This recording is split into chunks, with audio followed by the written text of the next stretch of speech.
Milhões de pessoas hoje usam medicamentos super modernos e eficazes para perder peso. Mas, sabe, fica uma pergunta no ar. O que acontece quando se para de tomar? Pois é, um estudo recente trouxe uma resposta bem clara sobre isso. E que, olha, pode até ser surpreendente. Então, vamos mergulhar nesses dados para entender essa história direito. Essa pergunta aqui, ela foi o ponto central de um ensaio clínico fundamental, o SURMOUNT-4. E os resultados, como a gente vai ver, não só respondem a essa questão, mas também podem mudar completamente o jeito que a gente encara o tratamento da obesidade no longo prazo. Bom, primeiro vamos entender o quão eficaz esse medicamento atirzepatida realmente é.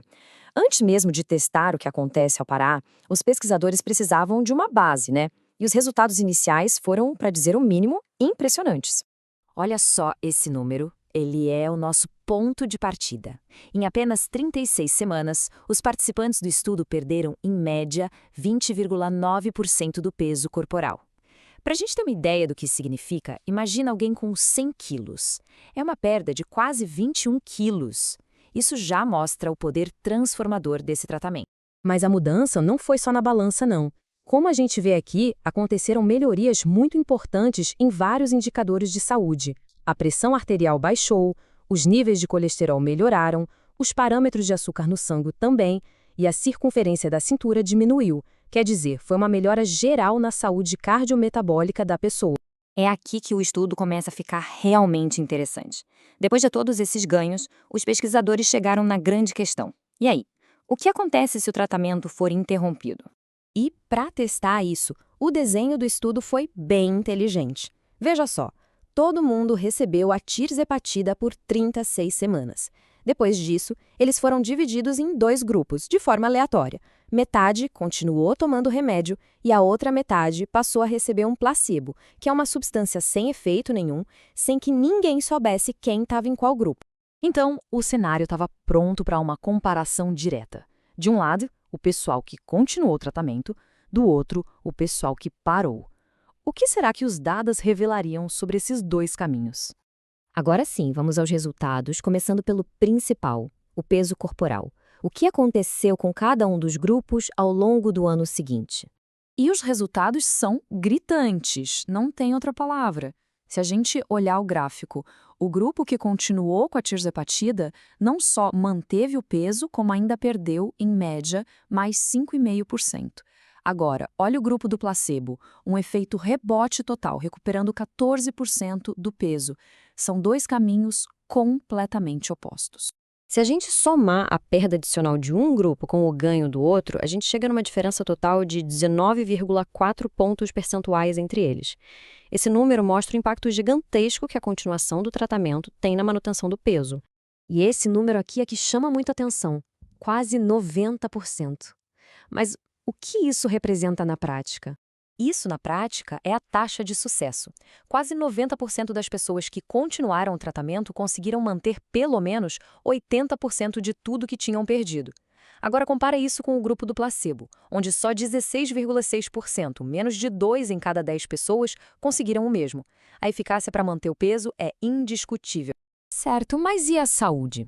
Para além dos números na balança, o que aconteceu? Os pesquisadores foram mais a fundo para entender como a recuperação de peso afetou todos aqueles benefícios cardiovasculares e metabólicos que os participantes tinham conquistado lá no começo. Para fazer essa análise, a abordagem foi super metódica. Eles pegaram o grupo do placebo e dividiram em 4 subgrupos, como a gente está vendo aqui, com base em quanto peso cada um recuperou. Isso acabou criando um jeito perfeito de correlacionar o reganho de peso com as mudanças nos marcadores de saúde. E a relação é inegável. Dá uma olhada na tabela. Compara a primeira linha do pessoal que recuperou menos de 25% do peso com a última, de quem recuperou mais de 75%. A circunferência da cintura, a pressão arterial sistólica, o colesterol não HDL, que é o colesterol ruim, tudo aumenta drasticamente. Basicamente, todos os benefícios de saúde que eles tinham conquistado foram se perdendo à medida que o peso voltava. A própria conclusão do estudo, que a gente vê aqui, resume a questão de forma muito direta. Parar o tratamento não significa apenas voltar a ganhar peso, significa também perder as melhorias de saúde conquistadas, como o controle da pressão e do colesterol. Diante de todos esses dados, qual é a grande lição? Bom, as evidências nos forçam a repensar a própria natureza da obesidade e, por consequência, como ela deveria ser tratada. A medicina moderna não enxerga a obesidade como uma falha de força de vontade, mas sim como o que está definido aqui, uma doença crônica, progressiva e recidivante. E essa palavra recidivante é a chave. Significa que ela tem uma tendência biológica a voltar, mesmo depois de ser tratada. E isso nos leva a uma analogia fundamental. Pensa bem, ninguém diria a uma pessoa com pressão alta para parar de tomar o remédio só porque a pressão dela normalizou, certo?